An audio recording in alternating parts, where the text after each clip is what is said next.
ഇസ്രായേലിനെതിരെ ലോകം മുഴുവൻ പ്രതിഷേധമുയരുന്നുണ്ട്. ഇസ്രായേൽ പ്രധാനമന്ത്രി ബെഞ്ചമിൻ നെതന്യാഹുവിനെ യുദ്ധക്കുറ്റവാളി എന്ന് വിശേഷിപ്പിച്ചിരിക്കുകയാണ് ഡെമോക്രാറ്റിക് പാർട്ടിയുടെ ന്യൂയോർക്ക് സിറ്റി മേയർ സ്ഥാനാർത്ഥി സൊഹ്റാൻ മംദാനി. താൻ തിരഞ്ഞെടുക്കപ്പെട്ടാൽ നെതന്യാഹു നഗരത്തിൽ കാലുകുത്തുന്ന നിമിഷം അദ്ദേഹത്തെ അറസ്റ്റ് ചെയ്യാൻ ന്യൂയോർക്ക് പോലീസ് ഡിപ്പാർട്ട്മെൻറ്റിന് ഉത്തരവ് നൽകുമെന്നും സൊഹ്റാൻ പറഞ്ഞു. ഗാസയിലെ വംശഹത്യയ്ക്ക് ഉത്തരവാദിയായ ഒരു യുദ്ധക്കുറ്റവാളിയാണ് ബെഞ്ചമിൻ നെതന്യാഹു. നെതന്യാഹു ന്യൂയോർക്ക് സന്ദർശിക്കുകയാണെങ്കിൽ വിമാനത്താവളത്തിൽ വെച്ച് അദ്ദേഹത്തെ തടഞ്ഞു വയ്ക്കാൻ പോലീസിന് നിർദ്ദേശം നൽകും. അത്തരത്തിൽ അന്താരാഷ്ട്ര ക്രിമിനൽ കോടതിയുടെ അറസ്റ്റ് വാറണ്ടിനെ ബഹുമാനിക്കും, മംദാനി പറഞ്ഞു. ന്യൂയോർക്ക് ടൈംസിനോട് സംസാരിക്കുകയായിരുന്നു മംദാനിയുടെ പരാമർശം. ഇസ്രായേലിനെയും യുദ്ധത്തെയും കുറിച്ചുള്ള മംദാനിയുടെ നിലപാടിനെ ന്യൂയോർക്കുകാർ വ്യാപകമായി പിന്തുണയ്ക്കുന്നു എന്നാണ് അടുത്തിടെ ന്യൂയോർക്ക് ടൈംസും സിയന യൂണിവേഴ്സിറ്റിയും ചേർന്ന് നടത്തിയ സർവേയിൽ വ്യക്തമായത്. അതേസമയം അമേരിക്ക ICCയിൽ അംഗമല്ലെന്നും അതിൻ്റെ അധികാരത്തെ അംഗീകരിക്കുന്നില്ലെന്നും അമേരിക്കൻ പ്രസിഡന്റ് ഡൊണാൾഡ് ട്രംപ് നേരത്തെ വ്യക്തമാക്കിയിരുന്നു. നെതന്യാഹുവിനെതിരെ വാറണ്ട് പുറപ്പെടുവിച്ചതിനെ തുടർന്ന് ഫെബ്രുവരിയിൽ ട്രംപ് ICCക്കെതിരെ നടപടികൾ ഏർപ്പെടുത്തിയിരുന്നു.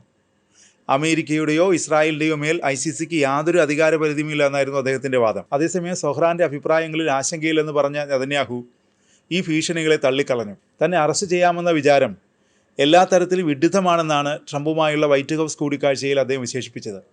ഞാൻ പ്രസിഡന്റ് ട്രംപിനൊപ്പം ഇവിടെ വരും, നമുക്ക് കാണാമെന്നും നെതന്യാഹു വെല്ലുവിളിച്ചു. അയാൾ മര്യാദയ്ക്ക് പെരുമാറുന്നതാണ് നല്ലത്, അല്ലെങ്കിൽ അയാൾക്ക് വലിയ പ്രശ്നങ്ങളുണ്ടാകുമെന്നാണ് സൊഹ്റാൻ്റെ പ്രസ്താവനകളെക്കുറിച്ച് ട്രംപ് പറഞ്ഞത്. ഗാസയിൽ യുദ്ധക്കുറ്റങ്ങളും മനുഷ്യരാശിക്കെതിരായ കുറ്റകൃത്യങ്ങളും ചെയ്തുവെന്നാരോപിച്ചാണ് ICC നെതന്യാഹുവിനെതിരെ അറസ്റ്റ് വാറണ്ട് പുറപ്പെടുവിച്ചത്. നെതന്യാഹുവും മറ്റൊരു മുതിർന്ന ഇസ്രായേൽ ഉദ്യോഗസ്ഥനും ചേർന്ന് ഭക്ഷണം, വെള്ളം, മരുന്ന് എന്നിവയുൾപ്പെടെ ഗാസയിലെ സാധാരണ ജനങ്ങൾക്ക് അതിജീവനത്തിന് ആവശ്യമായ വസ്തുക്കൾ ബോധപൂർവം നിഷേധിച്ചുവെന്നും വാറണ്ടിൽ പറയുന്നു. അതിനിടെ അറബ് മണ്ണിൽ അമേരിക്കയുടെ കുത്തക തകർക്കാൻ കാത്തിരുന്ന റഷ്യൻ പ്രസിഡന്റ് സാക്ഷാൽ വ്ളാഡിമിർ പുടിൻ ട്രംപിൻ്റെയും നെതന്യാഹുവിൻ്റെയും ഒക്കെ നട്ടലൊടിക്കുന്ന നീക്കമാണ് നടത്തിയിരിക്കുന്നത്. പശ്ചിമേഷ്യയിലെ ഏറ്റവും വലിയ അമേരിക്കൻ സൈനിക താവളം സ്ഥിതി ചെയ്യുന്ന ഖത്തറിൻ്റെ ആകാശത്ത് മറ്റൊരു രാജ്യത്തിൻ്റെ യുദ്ധവിമാനങ്ങൾ പ്രത്യക്ഷപ്പെട്ടത് തിരിച്ചറിയാൻ അമേരിക്കൻ സംവിധാനങ്ങൾക്ക് കഴിഞ്ഞില്ലെങ്കിൽ അമേരിക്ക എന്ന രാജ്യത്തെ തന്നെ ആർക്കും ആക്രമിച്ച് നശിപ്പിക്കാമെന്നത് അമേരിക്ക തന്നെ അംഗീകരിച്ചതിന് തുല്യമാണ്.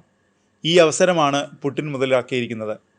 ഖത്തർ ഉൾപ്പെടെ എല്ലാ ഗൾഫ് രാജ്യങ്ങളിലും റഷ്യൻ സൈനിക താവളങ്ങൾ തുറക്കാൻ റെഡിയാണെന്നാണ് ഇപ്പോൾ പുടിൻ പറയുന്നത്. റഷ്യയും ഗൾഫ് രാജ്യങ്ങളുടെ സഹകരണ കൗൺസിലും തമ്മിലുള്ള തന്ത്രപരമായ സംഭാഷണത്തിൻ്റെ 8ാമത് സംയുക്ത മന്ത്രിതല യോഗത്തിൽ ഇത് സംബന്ധിച്ച് ചർച്ചയും നടക്കുമെന്നാണ് പുറത്തുവരുന്ന വിവരം. റഷ്യൻ വിദേശകാര്യമന്ത്രി സെർജി ലാവ്റോവ് ആണ് റഷ്യയെ പ്രതിനിധീകരിച്ച് ഈ യോഗത്തിൽ പങ്കെടുക്കുന്നത്.